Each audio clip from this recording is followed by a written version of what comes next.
Muammar Gaddafi was the leader of Libya for over 4 decades. He came to power in 1969 after a coup and ruled with an authoritarian style. His regime was known for its human rights abuses and for being involved in various international conflicts. Gaddafi's downfall began with the 2011 Arab Spring, which sparked a civil war in Libya. NATO intervened in the conflict, supporting the rebel forces against Gaddafi's government. In October 2011, Gaddafi was captured and killed by rebel fighters in his hometown of Sirte. His death marked the end of his regime. Foreign powers played a significant role in his death, particularly through NATO's military intervention, which included airstrikes and support for the rebel forces. This intervention was driven by concerns over human rights abuses and the threat Gaddafi's regime posed to civilians. Gaddafi was known for his anti-Western stance and efforts to assert Libya's independence from foreign influence. He promoted Pan-Africanism and Pan-Arabism and often challenged Western policies. These positions certainly contributed to tensions with Western countries. While there are various perspectives on the exact motivations behind his assassination, his efforts to maintain independence and resist foreign influence were key factors in the broader conflict that led to his downfall. Gaddafi aimed to maintain Libya's independence from Western influence through a few key strategies. He nationalized the country's oil industry, using the revenue to fund domestic programs and infrastructure, reducing reliance on foreign companies. He also pursued Pan-African and Pan-Arab policies, promoting unity among African and Arab nations as a counterbalance to Western powers. Additionally, he advocated for economic independence through initiatives like the creation of the gold dinar, aiming to shift away from the dollar and euro in African trade. These efforts were part of his broader vision to make Libya self-sufficient and reduce foreign dominance in the region. The United States was involved in NATO's intervention in Libya, which supported the rebels fighting against Gaddafi's regime. The NATO-led operation included airstrikes and other military support, significantly weakening Gaddafi's forces. However, his actual capture and death were carried out by Libyan rebels. The extent of direct involvement by the US in his assassination is a topic of debate, but the NATO intervention played a crucial role in the broader context leading to his downfall. Muammar Gaddafi was captured and killed by Libyan rebels in his hometown of Sirte on October 20, 2011. After his convoy was hit by NATO airstrikes, he was found hiding in a drainage pipe. The rebels captured him, and in the chaos that followed, he was killed. His death marked the end of his 4-decade rule over Libya. Libya has faced significant challenges since Gaddafi's death. The country has struggled with political instability, violence, and economic difficulties. Various factions have vied for power, leading to a prolonged civil conflict. There have been efforts to form a unified government and stabilize the country, but progress has been slow and uneven. While some areas have seen improvement, Libya as a whole continues to grapple with significant political and economic challenges. Under Gaddafi, Libya did have certain social programs, like free education and healthcare, funded by oil revenues. However, these benefits came alongside significant political repression and human rights abuses. After his fall, the country's struggles increased due to power vacuums and ongoing conflict among different factions. The current challenges are rooted in both the legacy of his regime and the aftermath of the civil war. It's true that some African leaders who pursued policies of independence from Western influence have faced significant opposition, sometimes resulting in their removal or assassination. These situations often involve complex dynamics, including internal politics, regional conflicts, and international interests. Each case has its own specific context and factors, so it's important to consider these complexities rather than drawing a broad conclusion. One notable example is Patrice Lumumba, the first Prime Minister of the Democratic Republic of Congo.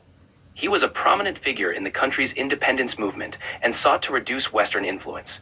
However, his policies and alignment with Soviet interests during the Cold War led to Western concerns. He was overthrown in a coup and later executed in 1961.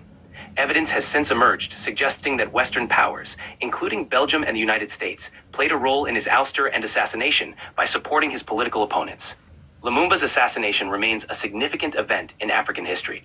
Another example is Thomas Sankara, the former president of Burkina Faso. He was a revolutionary leader who came to power in 1983 and implemented a series of progressive social and economic reforms. Sankara was known for his stance against imperialism and corruption. In 1987, he was assassinated in a coup led by his former close ally, Blaise Compaoré, who then took power. There are strong suspicions that foreign interests played a role in his assassination, given his radical policies and opposition to foreign exploitation of Africa's resources.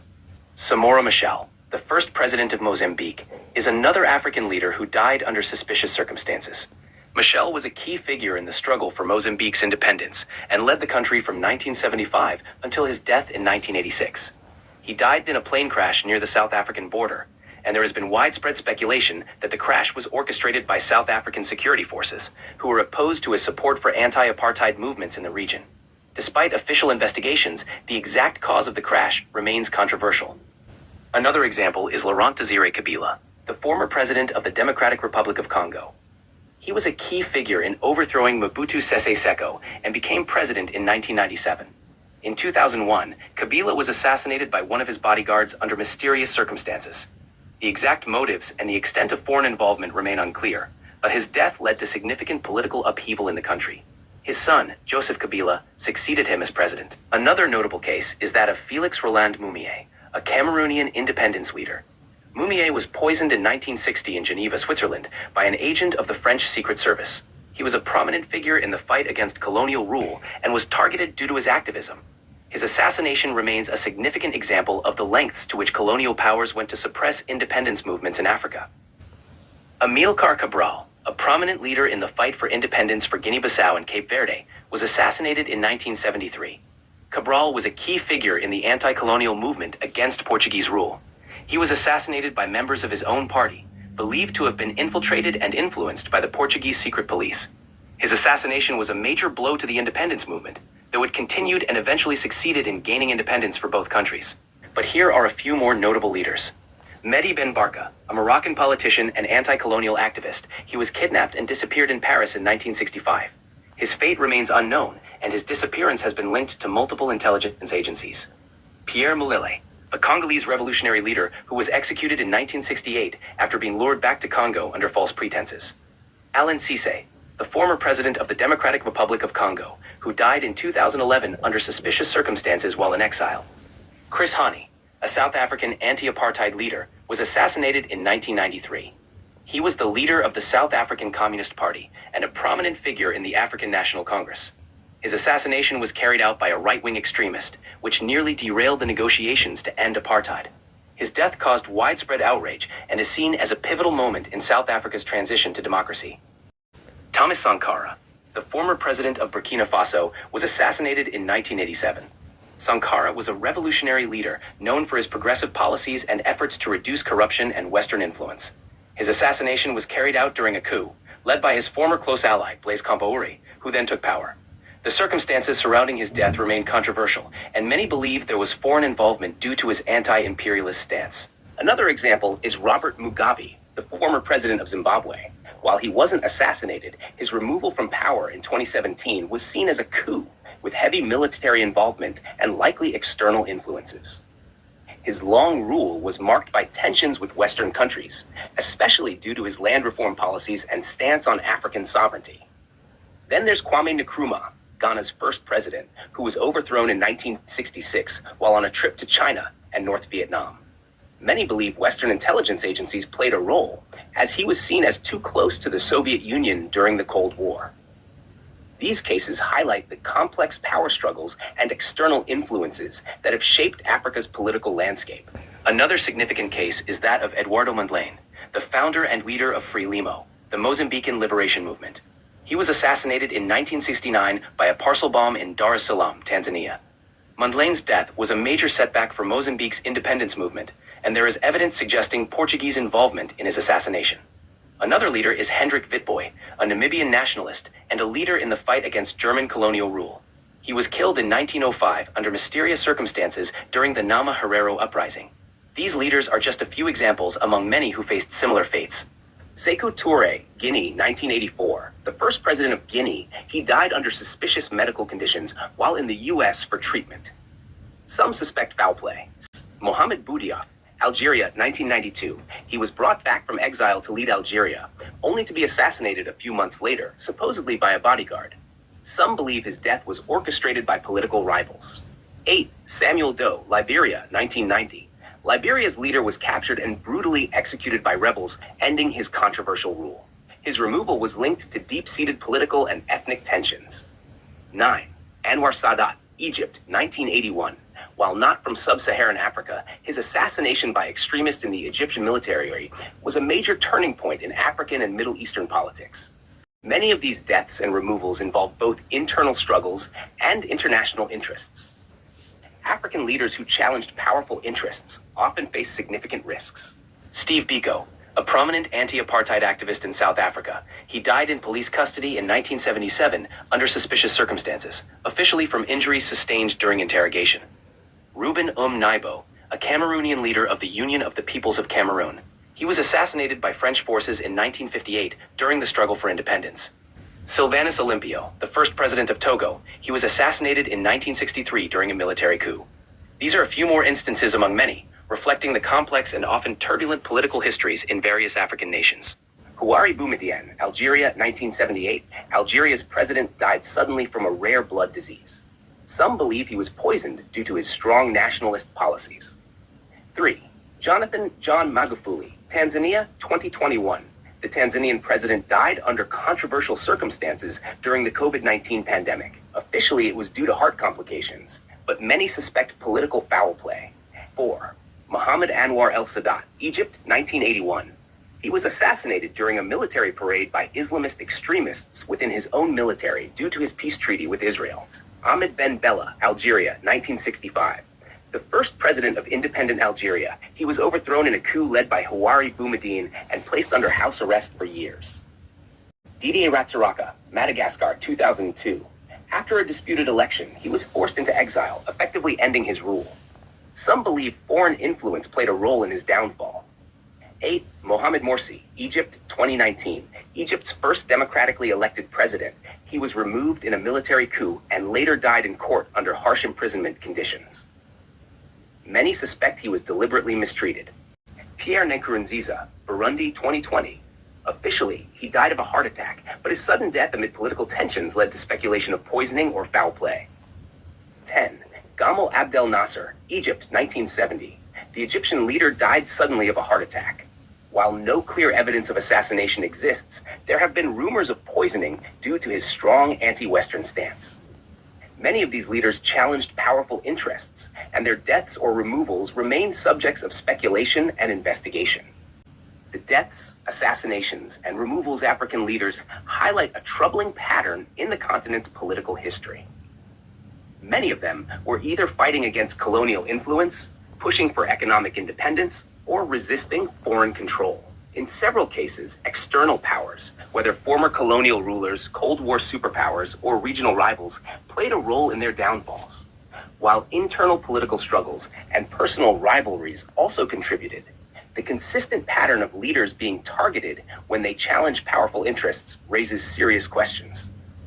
These events have left lasting impacts on their countries, often leading to instability, conflict, and prolonged foreign influence.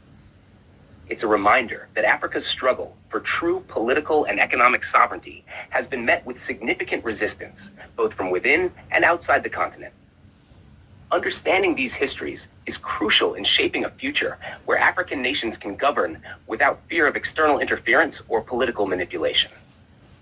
The Berlin Conference essentially carved up Africa for European control, and even after independence, many former colonial powers have continued to pull the strings through economic policies, military interventions, and political manipulations. When leaders push for self-sufficiency or challenge foreign exploitation, they often become targets, either through coups, economic sabotage, or outright assassinations. The use of local operatives, often trained or supported by foreign intelligence agencies, is a well-documented tactic. It ensures that the interference appears as an internal conflict rather than direct external aggression. This kind of control is still visible today, whether through multinational corporations extracting resources, debt traps from international financial institutions, or political destabilization efforts. The cycle continues, just with different methods.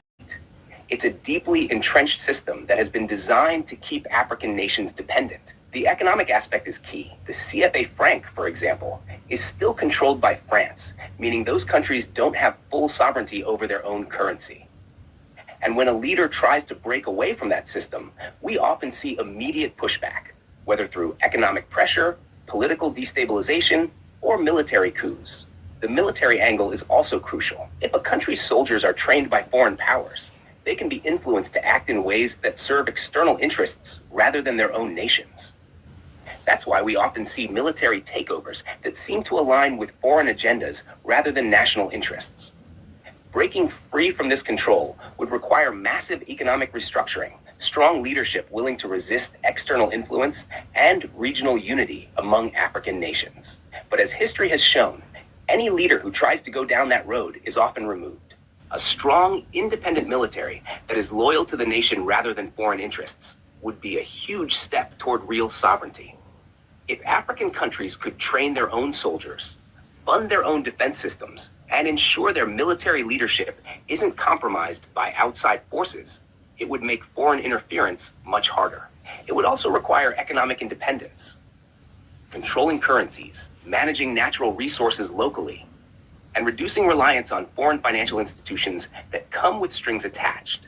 But that would take strong leadership and regional unity to stand against external pressures. Try to pull away often face heavy opposition, whether through economic sabotage, political pressure, or even coups. It's a pattern we've seen over and over. Leaders who challenge the status quo either get overthrown, assassinated, or isolated. And because many African economies are still tied to former colonial powers through trade agreements, debt, and currency control, breaking free isn't just a military issue. It's also financial. Even when leaders want to be independent, they often don't have the economic backing to make it happen. But there's always hope. Some countries are starting to push back, questioning foreign military bases, talking about new economic models, and working towards regional unity. It's slow. Where there's a will, there's a way. Unity is the key. When one leader tries to go at it alone, they become an easy target.